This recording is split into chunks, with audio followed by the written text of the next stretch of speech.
Hey y'all, it's Crazy Crafty Mommy, and I'm here to share with you a few DIYs that are Hocus Pocus inspired. The absolute best news is almost all of these items used in these DIYs come from the Dollar Tree, so they are super inexpensive to make. If you guys have any questions, comments, or concerns, leave them in the comment box below. Without further ado, let's start the video. Okay, so the first DIY is basically framed lyrics. The very popular song from Hocus Pocus is Come Little Children, the song that Sarah sings when they're summoning children to their deaths. So I don't know why that's my favorite, but it is. So basically all I did was print out on Microsoft Word the first verse of the song, and I made it sort of small so that it would fit into a 5x7 picture frame and so that I could have something over it. So I'm cutting it to size now, and I'm going to dip that into tea to make it kind of dye. I'll show you the process, but go ahead and start boiling that tea, ladies.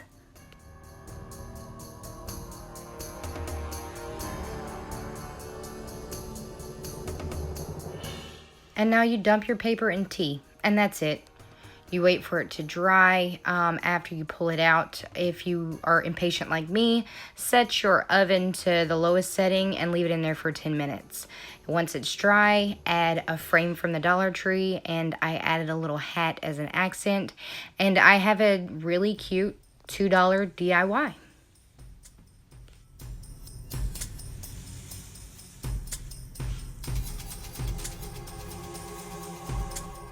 Alright, for the next two projects, I'm going to be using this book from the Dollar Tree. I'm going to rip out 10 pages from the center of the book. I made sure that the book that I bought was black because that's important in my last DIY. I'll explain why later. But you basically just rip the 10 pages out, and those are going to be the pages for your banner.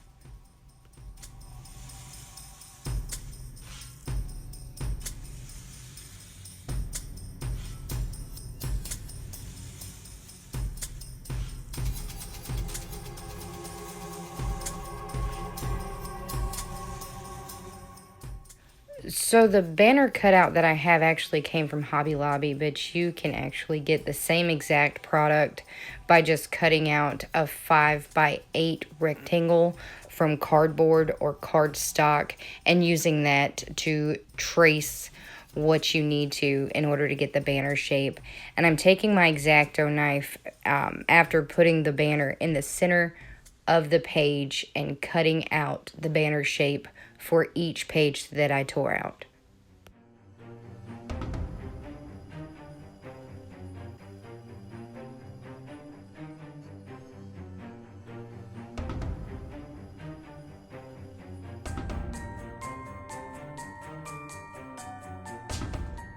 Well, I hope you guys didn't dump all the tea because you're going to need it for this part. So I'm basically taking a brush and I'm dipping it in tea and I'm saturating the pages with it. Like I said before, I just really like the texture that it gives. It doesn't do much for the color. It may stain it a little bit, but it's not that dramatic of a stain. I just really like the way that it makes the paper feel. And it wrinkles it up just a bit. Instead of heat drying these though, I laid them to the side and allowed them to air dry, just because when you put the paper in the oven for it to dry, it kind of crumples up a little bit and wrinkles up, and we want our banners to lay flat. So you do this to all 10 of your banners.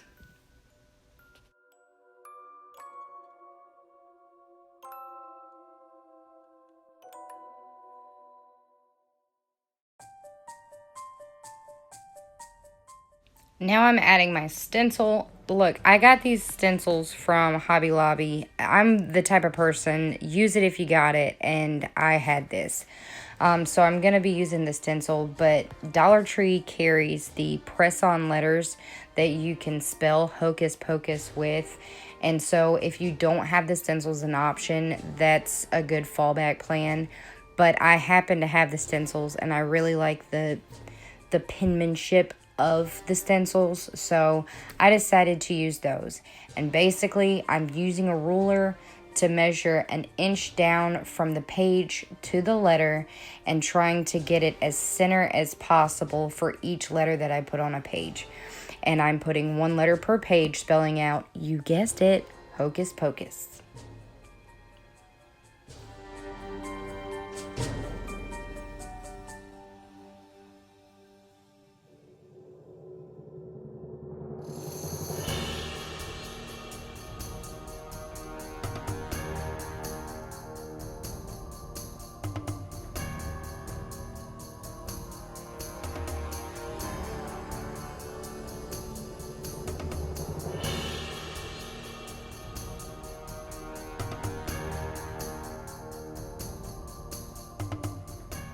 So obviously, if you use the press-on letters from Dollar Tree, you can skip this part.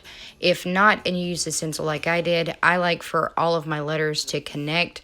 I feel like if you leave them unconnected, they're just unfinished, and I have OCD, and it makes me feel awkward. So I wanted to make sure that all the letters connected and try to perfect some of the lines where the paint kind of smudged a little bit. And I feel like this is the best way to correct any small errors that you may have made.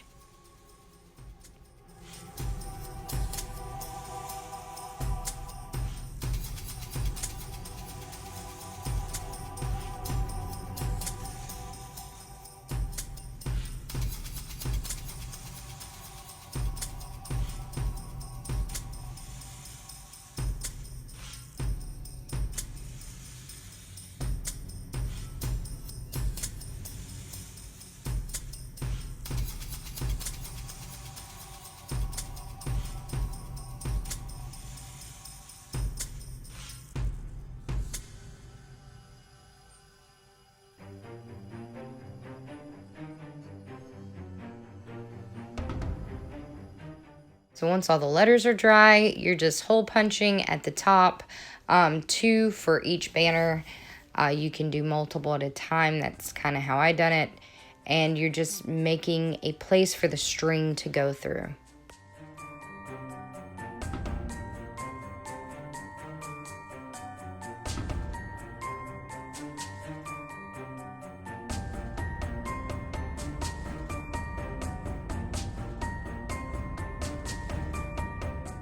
Now that the holes are punched, I'm basically feeding each individual banner onto a string of twine.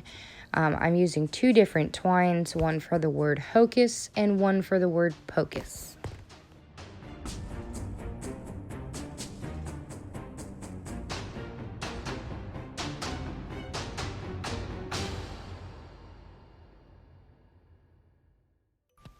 So Dollar Tree has these orange and brown burlap rolls I thought were really cute and would be a nice little added touch. Obviously, here you can stop if you want to. I just thought they would look kind of nice, and I have a tendency to be a little extra. So this is my extra coming out. I thought the colors looked really nice together, added with some twine. So basically, I'm taking one of each color in between the letters, and I'm adding a little bit of twine and hot gluing that onto the banner in between each letter. 1, this ensures that the letters aren't going to move, and 2, I think it looks really cute.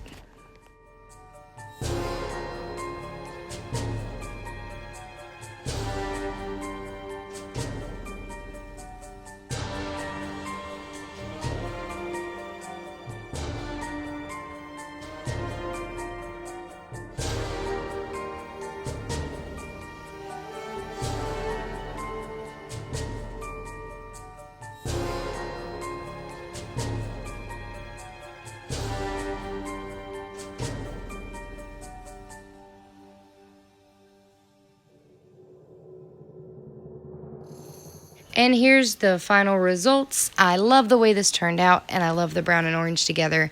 I'm really glad that I added that extra bling. Great way to decorate your walls if you don't have a lot of wall decor. And in the spirit of Halloween, meet Luna. My third and final DIY is going to be 2 of the Sanderson sisters spells, both the cat transformation and the life potion.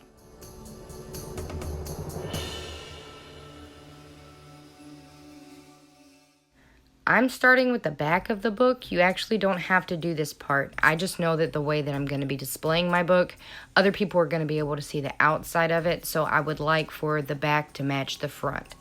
So I'm starting with completely coating the back of the book with Mod Podge, and then laying a paper towel on top of that, and then adding another generous coat of Mod Podge, adhering the paper towel to the back.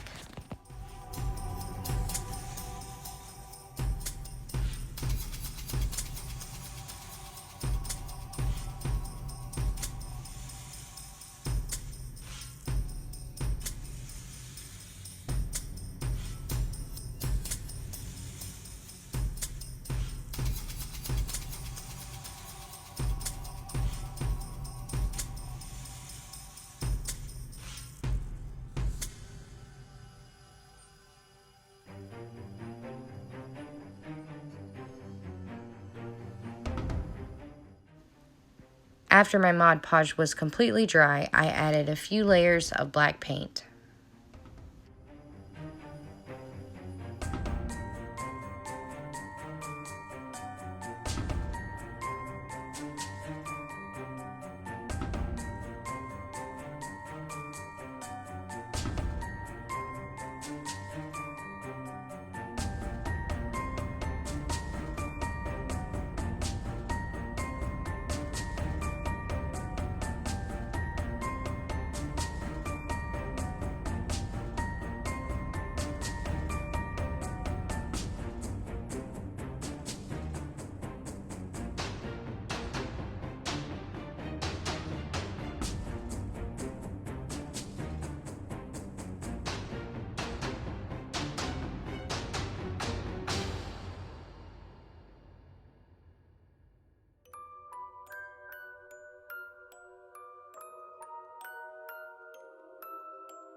After the black has completely dried, I added a very, very thin coat of gold metallic.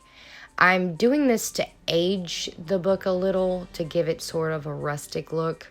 So I do this all over the back of the book until I'm satisfied with the way that it looks.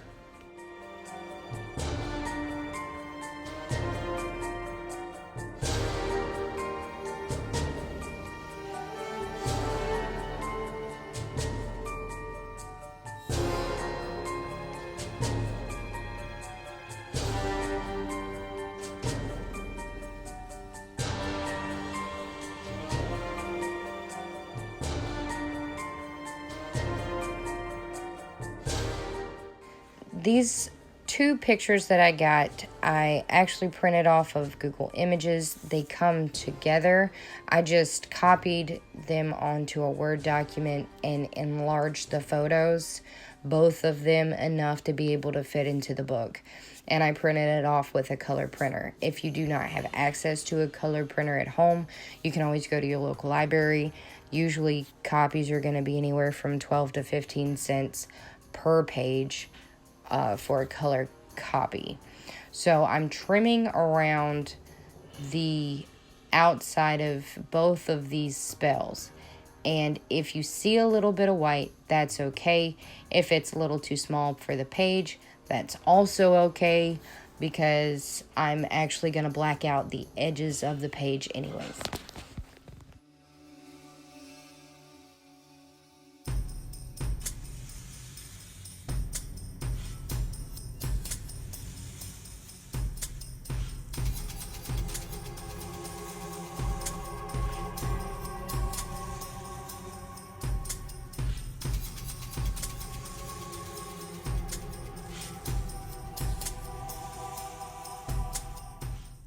Next, we're going to be adding our spells to the center of the book, and the center just so happens to be where we took the pages for the banner, so there's no mistaking where the center is. Lucky us. So we're taking our glue stick and applying it to the back of the paper, and then putting the paper onto the pages in the book.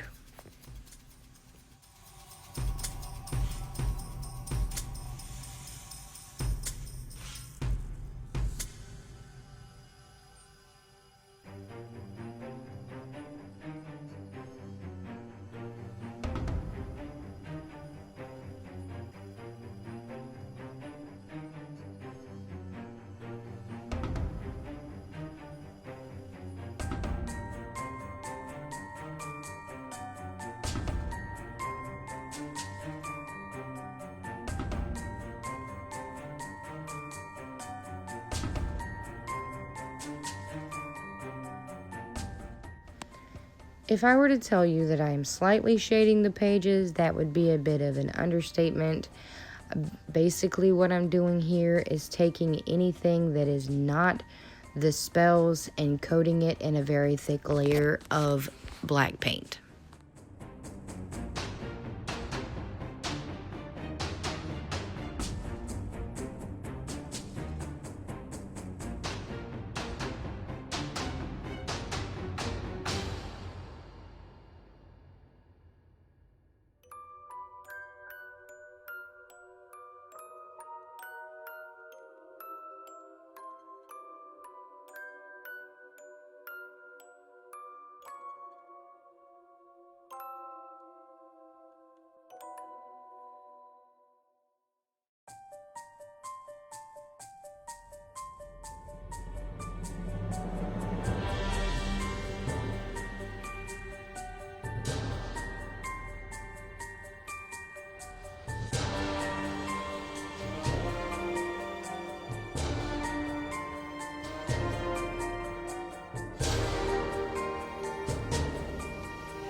I'm sure you've already noticed that the color that I printed out is not the same color of the pages in my book, so I'm taking both a few pages before and a few pages afterwards and giving a dark coat of black paint around the edges to give it sort of a shading look, just in case my pages don't lay flat.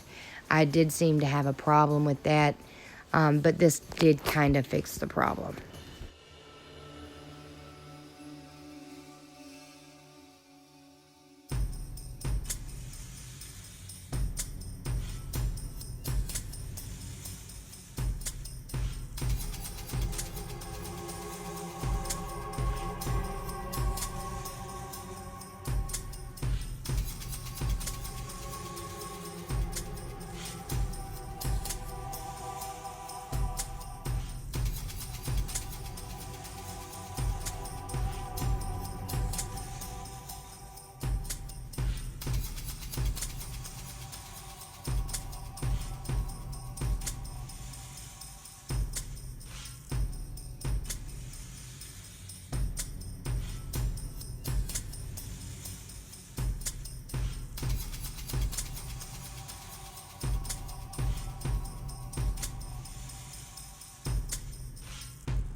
Continuing our trend of using tea, I actually put tea inside of a spray bottle.